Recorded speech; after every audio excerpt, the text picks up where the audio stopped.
तो इस क्लिप को सुनिए। अरे नहीं, दुनिया का अब तक का सबसे बेहतरीन खिलाड़ी कौन है? वह विश्व के सर्वश्रेष्ठ खिलाड़ी है। पता नहीं वो बाहर आएगा या नहीं। थियो, मुझे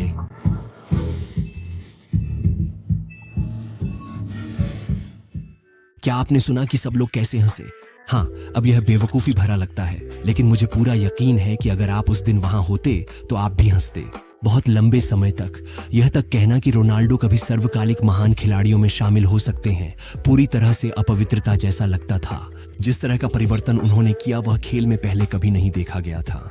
यह अचानक, कठोर और कई बार क्रूर था। कोई और किशोर सनसनी पहले ही बाधा पर टूट जाता, लेकिन शुक्र है कि यह सब ठीक उसी बच्चे के साथ हुआ जो इसे झेल सकता था। मेरा मतलब है, सच कहें तो कुछ समय के लिए तो ये पूरी तरह किसी परिकथा जैसा ही लग रहा था।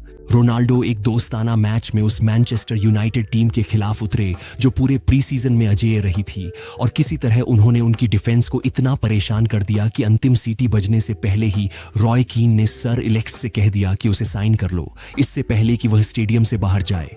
पल भर में ही वह प्रीमियर लीग के इतिहास का सबसे महंगा किशोर बन गया था। उसे George best, Cantona, David Beckham से नंबर 7 की जर्सी सौंपी गई थी, और फिर केक पर चेरी ये थी, सिर्फ 4 दिन बाद ही उसने अपना कॉन्ट्रैक्ट साइन किया था। उसे वॉल्व्स के खिलाफ मैदान में उतार दिया गया और उसने इतनी शानदार खेल दिखाया कि खुद जॉर्ज बेस्ट ने कहा कि यह निस्संदेह सबसे रोमांचक डेब्यू था जो उन्होंने कभी देखा था। कई लोगों को नया जॉर्ज बेस्ट कहा गया है, लेकिन पहली बार यह मेरे लिए एक तारीफ है। फिर चीजें असलियत में बदल गईं। बिल्कुल 5 मैच बाद ही रोनाल्डो ने एशले कोल को स्प्लिट्स करने पर मजबूर कर दिया था। बाद में उसने यहां तक कि फील नेविल से फ्री किक लेने की हिम्मत भी की और शानदार अंदाज में अपना पहला गोल दाग दिया। लेकिन 4 महीने बाद उसके नाम पर सिर्फ 2 गोल में योगदान थे, और वे डिफेंडर जो कभी उसकी चालों और ट्रिक्स से पूरी तरह सम्मोहित लगते थे अब उसे समझ चुके थे और पहले से ज्यादा सख्त हो गए थे। हर बार जब वह कोई फैंसी चाल दिखाने की कोशिश करता वे उसे धक्का देकर गेंद छीन लेते थे। हालात इतने खराब हो गए कि वह हर टकराव के बाद डाइविंग और गिरने लगा, और जल्दी ही वह लीग के सबसे ज्यादा आलोचना झेलने वाले खिलाड़ियों में से एक बन गया, क्योंकि हर विशेषज्ञ उसे शो पोनी, स्वार्थी खिलाड़ी और बिना किसी नतीजे के खेलने वाला कहने लगा। उसका आभा मंडल गायब हो गया था। इसके बाद एक आम इंसान की तरह रोनाल्डो लगातार सर एलेक्स को यह साबित करने की कोशिश करता रहा कि वह शुरुआती 11 में जगह पाने के लायक है। नए साल के बाद शुरुआती कुछ असिस्ट्स आने लगे। सीजन के आखिरी महीने तक जब वह अब भी अंग्रेजी नहीं बोल पाता था, उसने अपना पहला man of the match award हासिल कर लिया। लेकिन सबसे बढ़कर जब प्रीमियर लीग का खिताब पहले ही आर्सेनल के इनविंसिबल्स के नाम जा चुका था और रोनाल्डो लगभग हर एफए कप राउंड में गोल या असिस्ट कर चुका था, तब वह फाइनल में आया, एक जबरदस्त हेडर से गोल किया और ऐसा शानदार प्रदर्शन किया कि खुद सर एलेक्स ने एफए के उस फैसले का विरोध किया जिसमें man of the match award van Nistelrooy को दिया गया था, क्योंकि इस बच्चे ने ही उन्हें पूरी तरह ट्रॉफी विहीन होने से बचा लिया था। उस लय को बरकरार रखते हुए यूरो में रोनाल्डो ने अपना प्रदर्शन जारी रखा। पुर्तगाल के शुरुआती मैच में जब टीम पिछड़ रही थी, वह हाफ टाइम में मैदान पर आए और जल्दी ही गोल कर दूसरे सबसे कम उम्र के गोल स्कोरर बन गए।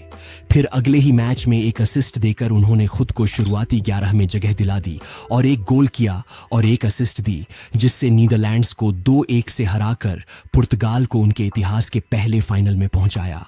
फिर भी भले ही उनके प्रदर्शन ने यूरोप को यह मानने पर मजबूर कर दिया कि उनमें वाकई एक विश्व स्तरीय खिलाड़ी छिपा है, इतना कि वह टूर्नामेंट की टीम में जगह पा सके और बैलन डियोर में 12वें स्थान पर आ सके। जैसे ही क्लब सीजन दोबारा शुरू हुआ, आलोचनाएं फिर से शुरू हो गईं।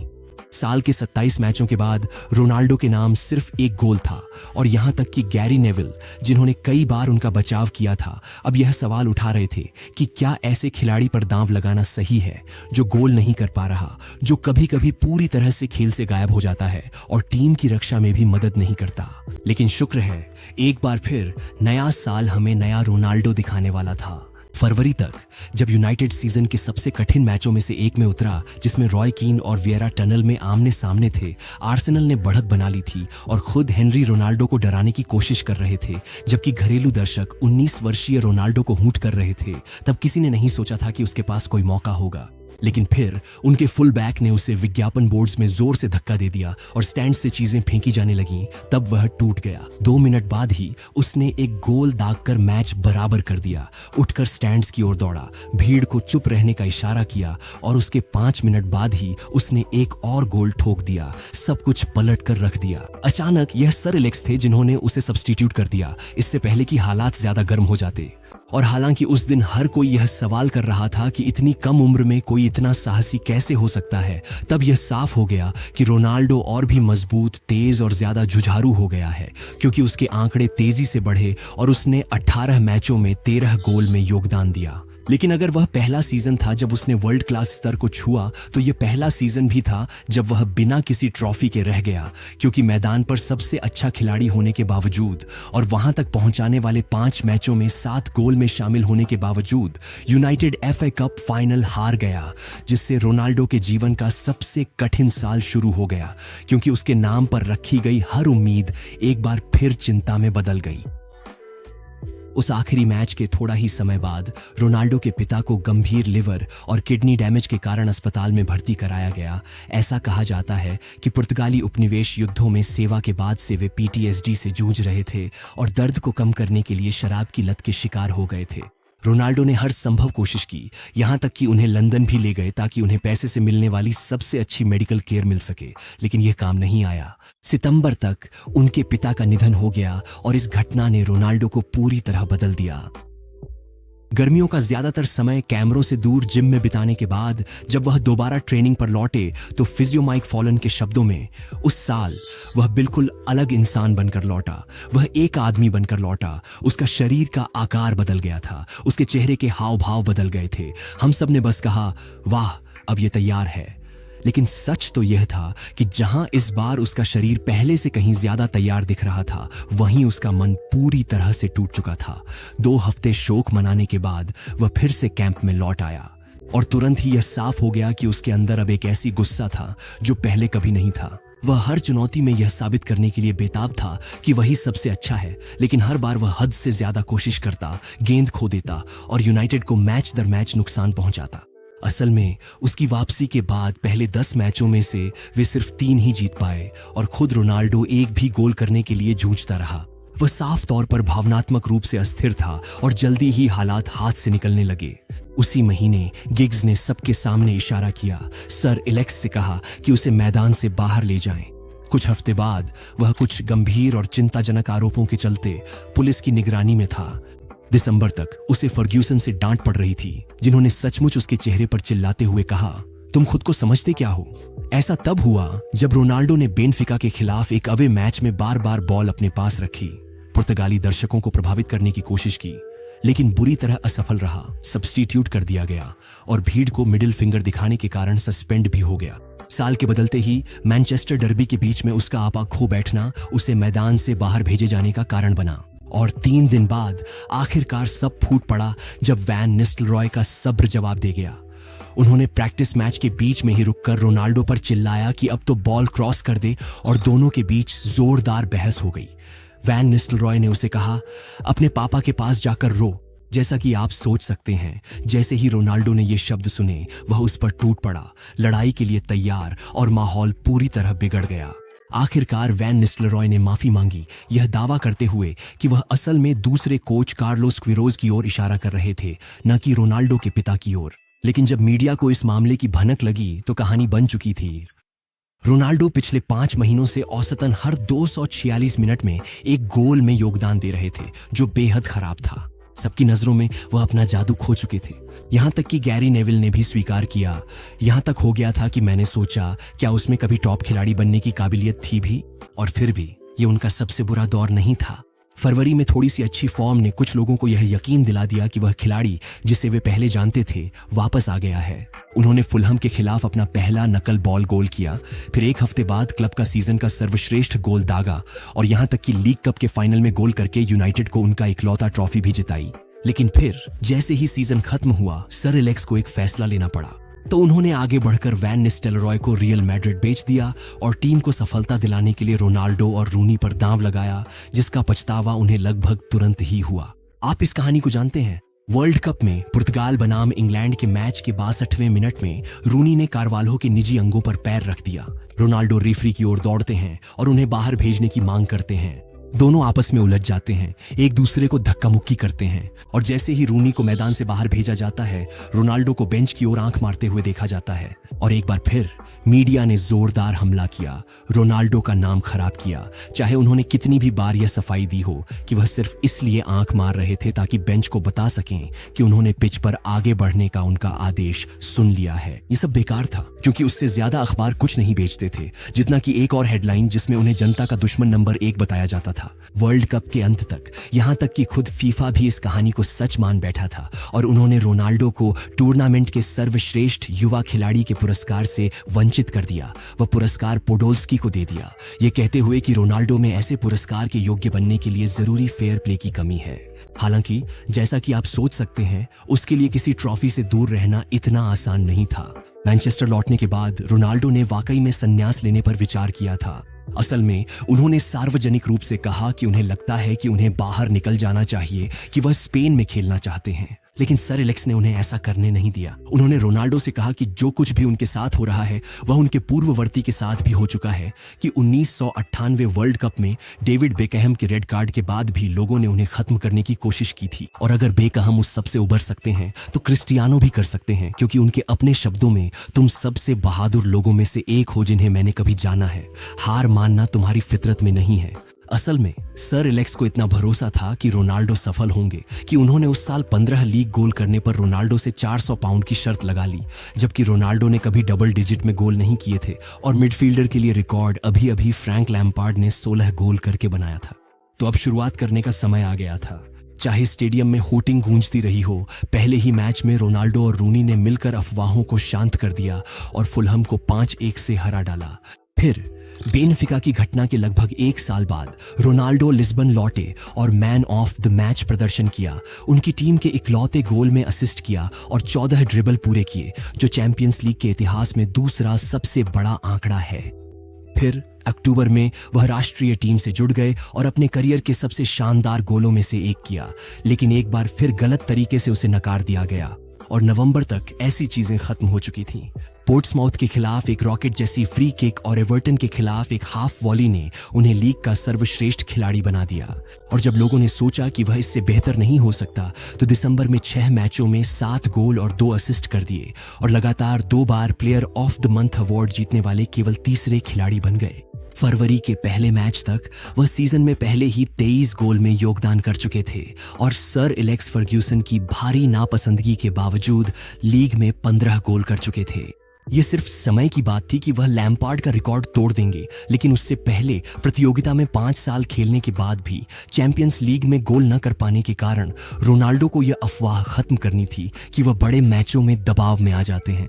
उन्होंने अपनी शुरुआत रोम के खिलाफ 2 गोल करके की, फिर माल्दिनी और नेस्ता वाले एसी मिलान के खिलाफ एक और गोल दागा और हालांकि दुर्भाग्यवश काका की मास्टर क्लास के चलते वह प्रतियोगिता से बाहर हो गए, लेकिन घर लौटकर जब यूनाइटेड लीग में शीर्ष स्थान खोने के खतरे में था, एवर्टन के खिलाफ 2-0 से पीछे चल रहा था, खेल में लगभग 30 मिनट बचे थे और सीजन में केवल 3 मैच बाकी थे, तब सर एलेक्स ने रोनाल्डो को बेंच से बुलाया जैसे वह क्रैकन को छोड़ रहे हों और अंत तक उसने परिणाम को 4-2 में बदल दिया और अगले ही मैच में भी गोल करके यूनाइटेड को प्रीमियर लीग चैंपियन बना दिया। साल की शुरुआत देश के समस्या बच्चे के रूप में करने के बाद रोनाल्डो ने 37 गोल योगदान तक अपनी गिनती पहुंचा दी, हर कल्पनीय पुरस्कार जीत लिया, यहां तक कि 70 के दशक के बाद सबसे कम उम्र में प्लेयर ऑफ द ईयर भी बन गए। लेकिन भले ही वह पहले ही सबका दिल जीत चुके थे, ये कुछ भी नहीं था उस चीज के मुकाबले जो अब आने वाली थी। यकीन करें या नहीं, यूनाइटेड ने अगला सीजन 3 मैच बिना जीत के शुरू किया और रोनाल्डो, खैर, न सिर्फ उन्होंने कोई गोल नहीं किया, बल्कि उन मैचों में से तीसरे में उन्हें बाहर कर दिया गया और अगले 3 मैचों के लिए निलंबित कर दिया गया। हालांकि यह कोई आपदा नहीं थी, बल्कि ये उनके करियर के सबसे महत्वपूर्ण पलों में से एक था। ये देखकर कि रोनाल्डो पहले ही अतिरिक्त मेहनत कर रहे थे ताकि जो समय उन्होंने गंवाया था उसकी भरपाई कर सकें, दिग्गज सहायक कोच रेने म्यूलेनस्टीन एक ट्रेनिंग सेशन के बाद रुक गए और उनसे पूछा कि उनका सबसे बड़ा लक्ष्य क्या है। जाहिर है रोनाल्डो ने जवाब दिया कि वह दुनिया के सबसे अच्छे खिलाड़ी बनना चाहते हैं, तो उन्होंने उनसे कहा, मैं इसमें तुम्हारी मदद कर सकता हूँ। अभी तुम्हारे खेल का सबसे कमजोर पक्ष तुम्हारा रवैया है, क्योंकि यह तुम्हारे निर्णय लेने की क्षमता को प्रभावित करता है। मैंने पिछले साल तुम्हारे हर एक गोल को देखा है और तुमने केवल 23 गोल किए, क्योंकि तुम हर बार परफेक्ट गोल करना चाहते हो। जितने अच्छे तुम बन गए हो, तुम खुद को सुर्खियों में लाने के लिए खेलते हो, ताकि कह सको, देखो फिर से टॉप कॉर्नर में गोल किया। तो मुझे तुमसे पूछना है, अगर तुम सच में ठान लो तो तुम्हारे हिसाब से तुम कितने गोल कर सकते हो? रोनाल्डो ने जवाब दिया, 30 से 35 के बीच। तो रेने ने कहा, मुझे पूरा यकीन है कि तुम 40 गोल कर सकते हो, इसलिए जब तक तुम सस्पेंड हो मैं तुम्हें घातक बनना सिखाऊंगा। और अगले 30 दिनों तक उन्होंने शेयरर से लेकर लाइनकर, सोल्सकजेर, वैन निस्टलरॉय तक की फुटेज दिखाकर अपनी ही बातों में रोनाल्डो को एक चीज सिखाई। इससे फर्क नहीं पड़ता कि तुम कैसे गोल करते हो, बस गेंद जाल में जानी चाहिए। और इस तरह अपनी वापसी से लेकर न्यू ईयर ईव तक के 18 मैचों में रोनाल्डो ने 18 गोल किए। इनमें से 6 हमेशा की तरह बिल्कुल शानदार थे, लेकिन 3 गोल असली स्ट्राइकर की तरह किए गए थे, जो कहीं से भी आकर बस टैप इन कर दिए। 3 और गोल पेनल्टी से हुए, और सबसे महत्वपूर्ण बात यह थी कि 3 महीनों में रोनाल्डो ने 6 हेडर किए, जितने उसने अपने पिछले 5 साल के करियर में किए थे। ये कहना कि उसे देखना डरावना था, तो यह सबसे कम था। नए साल के सिर्फ 12 दिन बाद ही रोनाल्डो ने अपना पहला हैट्रिक गोल कर लिया था। शुरुआत में दूसरा गोल फ्री किक से दीवार के नीचे से किया, एकदम सही दौड़ और सबसे साफ फिनिश। तीसरे गोल के लिए उसने एक डीली गेंद को पकड़ा, अपने मार्कर से बच निकला और जोरदार शॉट मारा। और किसी तरह उसके बाद सिर्फ 3 मैचों में ही उसने अपनी गिनती में 5 और गोल जोड़ लिए थे, जिसमें पोर्ट्समाउथ के खिलाफ वह फ्री किक भी शामिल थी। तो अचानक, जैसा कि कमेंटेटरों ने कहा, वह जिस भी चीज को छूता वह गोल में बदल जाती। रोनाल्डो ने पहले ही अपने पिछले सीजन के गोल स्कोरिंग रिकॉर्ड की बराबरी कर ली थी, तो वह म्यूलेनस्टीन के पास गया और उससे कहा, अब तुम 2 में से एक काम कर सकते हो, या तो तुम रफ्तार कम कर लो या और भी आगे बढ़ो। तो इस बार टीवी पर वैन निस्टलरॉय नहीं थे, बल्कि मोहम्मद अली थे। ये मानसिकता की बात थी और कसम से ये काम कर गया। मार्च से शुरू होकर रोनाल्डो ने लगातार 7 मैचों में गोल करने का सिलसिला शुरू किया, और जब भी टीम को उसकी सबसे ज्यादा जरूरत थी वह हमेशा सामने आया। ऐसा लग रहा था कि हर गोल या तो बराबरी दिलाने वाला था या जीत दिलाने वाला, लेकिन उन सभी प्रदर्शनों में से एक प्रदर्शन बाकी सबसे ऊपर था। एस्टन विला के खिलाफ उसने प्रीमियर लीग के इतिहास के सबसे शानदार प्रदर्शनों में से एक दिखाया। यूनाइटेड ने 4-0 से जीत दर्ज की और रोनाल्डो ने एक शानदार बैकहील से पहला गोल किया, फिर दूसरे गोल के लिए एकदम सटीक फर्स्ट टाइम क्रॉस दिया, तीसरे के लिए फिर से एक अनोखे बैकहील टच से असिस्ट किया, और चौथे के लिए भी उतना ही शानदार असिस्ट दिया। जब लीग सीजन खत्म हुआ तो बात यह नहीं थी कि उसने गोल करने का रिकॉर्ड तोड़ दिया या यूरोपीय गोल्डन बूट जीतने वाला पहला विंगर बन गया, बल्कि बात थी समय की।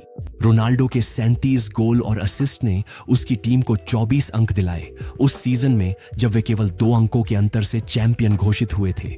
इसे शब्दों में बयां करना भी मुश्किल है। लगभग हर एक गोल निर्णायक था, और चैंपियंस लीग में भी ज्यादा फर्क नहीं था।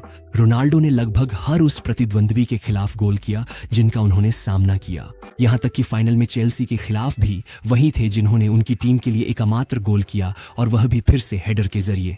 और हालांकि अंत में जब उन्होंने अपनी पेनल्टी मिस कर दी तो यूनाइटेड को यूरोपीय चैंपियन बनाने के लिए थोड़ी किस्मत की भी जरूरत पड़ी, लेकिन इसमें कोई शक नहीं था कि यह सब संभव किसने किया था। जब यूईएफए ने अपने अवार्ड्स दिए तो चेल्सी ने सर्वश्रेष्ठ गोलकीपर, सर्वश्रेष्ठ डिफेंडर और सर्वश्रेष्ठ मिडफील्डर के पुरस्कार जीते, लेकिन सर्वश्रेष्ठ खिलाड़ी का पुरस्कार निस्संदेह रोनाल्डो को मिला, जिन्होंने 23 साल की उम्र में लगभग हर उपलब्ध पुरस्कार अपने नाम कर लिया था। कई लोग उनकी इस सीजन को इतिहास का सबसे प्रभावशाली सीजन कहने लगे, एक ऐसा सीजन जिसने विंगर होने के मायने ही बदल दिए। और 6 महीने बाद एक बड़े ट्रांसफर विवाद, अपने दूसरे यूरोपीय चैंपियनशिप, टखने की सर्जरी और क्लब वर्ल्ड कप में शानदार जीत के बाद रोनाल्डो आखिरकार अपने लक्ष्य तक पहुंचे। 96 में से 77 पत्रकारों ने उन्हें दुनिया का सर्वश्रेष्ठ खिलाड़ी चुना। असल में यह बैलन डियोर के उन कुछ संस्करणों में से एक था जिसमें हर एक मतपत्र पर एक ही नाम मौजूद था। रोनाल्डो को नकारा नहीं जा सकता था, और उस अंतिम सीजन के अंत तक उन्होंने यूनाइटेड को लगातार तीसरी बार प्रीमियर लीग चैंपियन बना दिया था।